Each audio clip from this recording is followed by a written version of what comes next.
नमस्कार दोस्तों, आपका स्वागत है हमारे चैनल फॉर लिप लर्न में।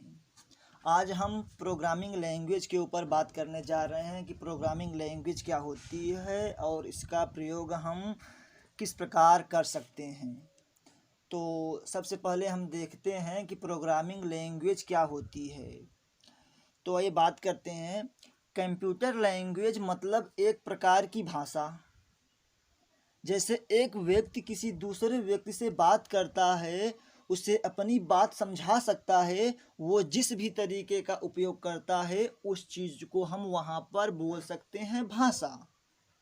तो कंप्यूटर की भी एक भाषा होती है। वो भाषा कौन सी है? उसे हम बोलते हैं 01।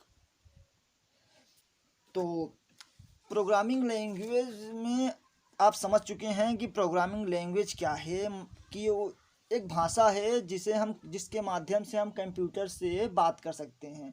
और कंप्यूटर लैंग्वेज से हम में जो कार्य हम कहते हैं उसे वो कार्य वो करता है। आइए देखते हैं कि प्रोग्रामिंग लैंग्वेज कितने प्रकार की होती है। प्रोग्रामिंग लैंग्वेज मुख्यतः दो प्रकार की होती है, low level language, high level language. तो हम सबसे पहले बात करेंगे लो लेवल लैंग्वेज के बारे में, जिसमें दो प्रकार की लैंग्वेज और आती है, मशीन लैंग्वेज और असेंबली लैंग्वेज। तब हम बात करते हैं कि मशीन लेवल लैंग्वेज क्या होती है, उसके बाद हम बात करेंगे असेंबली लैंग्वेज, फिर बात करेंगे हाई लेवल लैंग्वेज। आइए देखते हैं कि मशीन लेवल लैंग्वेज क्या होती है। यहाँ पर लिखा है कि computer can understand only digital signal which are binary digits. Computer केवल 0 और 1 को ही समझ सकता है। मैंने पहले ही बताया है कि कंप्यूटर एक मशीन है, ठीक। तो कंप्यूटर सिर्फ 0 और 1 ही बात को समझ सकता है, 0 और 1। तो मशीन लेवल लैंग्वेज क्या होती है, इसके बारे में थोड़ा गहराई में बात करते हैं कि मशीन लैंग्वेज मतलब वो भाषा जो वास्तव में कंप्यूटर की भाषा है या उसे कंप्यूटर के लिए ही बनाया गया है। मशीन लैंग्वेज मतलब 0 और 1। अब मैं समझाता हूँ 0 और 1 का मतलब है क्या आखिर। आइए देखते हैं 0 और 1 का मतलब क्या है। कंप्यूटर एक मशीन है और मशीन को एक ही भाषा आती है, ऑन या ऑफ। आपके घर में एक फैन तो होगा ही। आपके घर में एक फैन या फ्रिज या एसी कुछ तो होगा ही। तो आप अपने फैन को या फ्रिज को क्या करते हैं, उससे आप बात करने के लिए आप एक ही चीज़ का प्रयोग करते हैं, ऑन या ऑफ। ऑन या ऑफ करते हैं।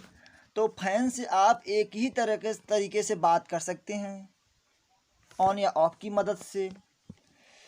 स्विच की मदद से ऑन या ऑफ स्विच की मदद से आप ऑन या ऑफ कर सकते हैं। यानी कि आप किसी भी इलेक्ट्रॉनिक मशीन से बात करना हो तो आप केवल एक ही तरीके से बात कर सकते हैं, ऑन या ऑफ। तो किसी भी इलेक्ट्रॉनिक मशीन से आप ऑन या ऑफ की मदद से बात कर सकते हैं। और आपको किसी भी इलेक्ट्रॉनिक मशीन को कंट्रोल करना है तो आप ऑन या ऑफ की मदद से ही कंट्रोल कर सकते हैं। तो ऑन को यहाँ हम बोल सकते हैं 1 और ऑफ को बोला जाता है 0। यानी कि आप पावर सप्लाई करेंगे या नहीं करेंगे। मशीन से आप दो ही तरह से बात कर सकते हैं, ऑन या ऑफ के रूप में। कंप्यूटर भी एक मशीन है तो इसको कोड जो भी देना है 0 1, हाँ, सर्किट की मदद से इन्हीं ऑन ऑफ की मदद से कोड बनाए जाते हैं और कंप्यूटर में इंस्ट्रक्शन दिए जाते हैं। ये काफ़ी कठिन लैंग्वेज है। मशीन लेवल लैंग्वेज बहुत कठिन लेवल लैंग्वेज है। इसे इतनी आसानी से नहीं समझा जा सकता। पहले जो कंप्यूटर थे वो मशीन लैंग्वेज में ही प्रोग्राम को लिखा जाता था। उसमें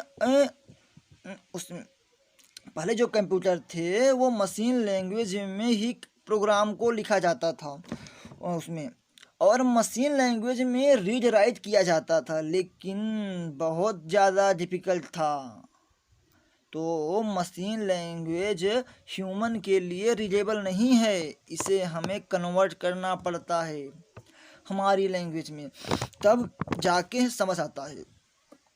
और हमारी लैंग्वेज कंप्यूटर के लिए रीडेबल नहीं है, यानी कि वो कंप्यूटर रीड नहीं कर सकता। यहाँ पे हमें ध्यान रखना होगा कि कंप्यूटर की भाषा 0-1 है। अब आप बोलेंगे कि मैं तो कीबोर्ड से अपना नाम लिखता हूँ तो कंप्यूटर समझ जाता है, तो आपका कहना बिल्कुल सही है, लेकिन आप जो अभी लैंग्वेज यूज कर रहे हैं मशीन लेवल लैंग्वेज नहीं कर रहे हैं, आप आपकी भाषा यूज कर रहे हैं। अब आप बोलेंगे यदि मैं अपनी भाषा यूज कर रहा हूँ तो कंप्यूटर कैसे समझ आ रहा है, कंप्यूटर को कैसे समझ आ रहा है? कंप्यूटर को तो 0-1 समझ आता है, ये भी सही है, लेकिन इसके अंदर एक प्रोग्राम है, सॉफ्टवेयर है, जो हमारी भाषा को कन्वर्ट कर रहा है कंप्यूटर की भाषा में, और कंप्यूटर जो भी हमें दिखाता है वो कंप्यूटर की भाषा में ही दिखाता है। तो आप समझ रहे हैं ना कि कंप्यूटर की जो भाषा है मशीन लेवल लैंग्वेज कितनी कठिन है, जो हमारे लिए समझ के परे है। कंप्यूटर के अंदर वही सॉफ्टवेयर उस लैंग्वेज को हमारे लिए फिर से कन्वर्ट करता है।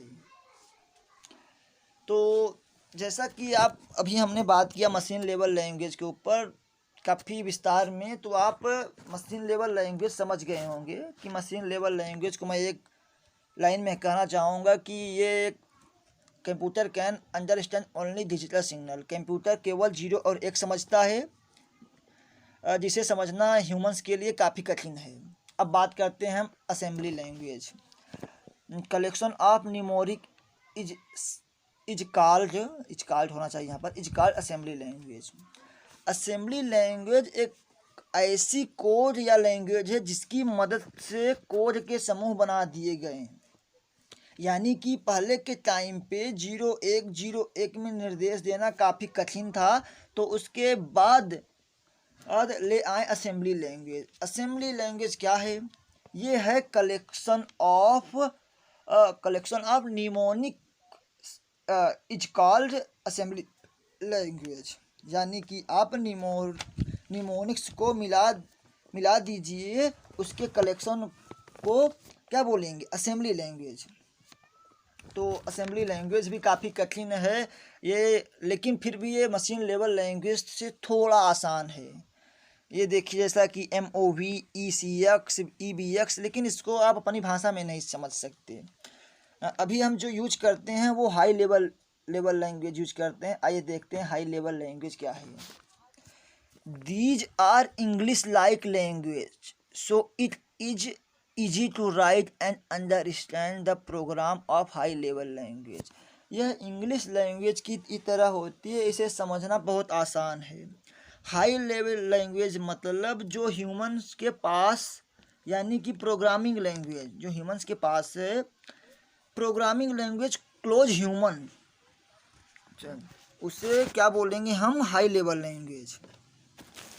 हम जो सी लैंग्वेज में प्रोग्रामिंग करेंगे, जैसे प्रिंट या इंटर द नंबर, ये आपको समझ आ रहा है कि प्रिंट मतलब क्या होता है, इंटर मतलब क्या होता है, तो इस प्रकार की लैंग्वेज को हाई लेवल लैंग्वेज कहते हैं।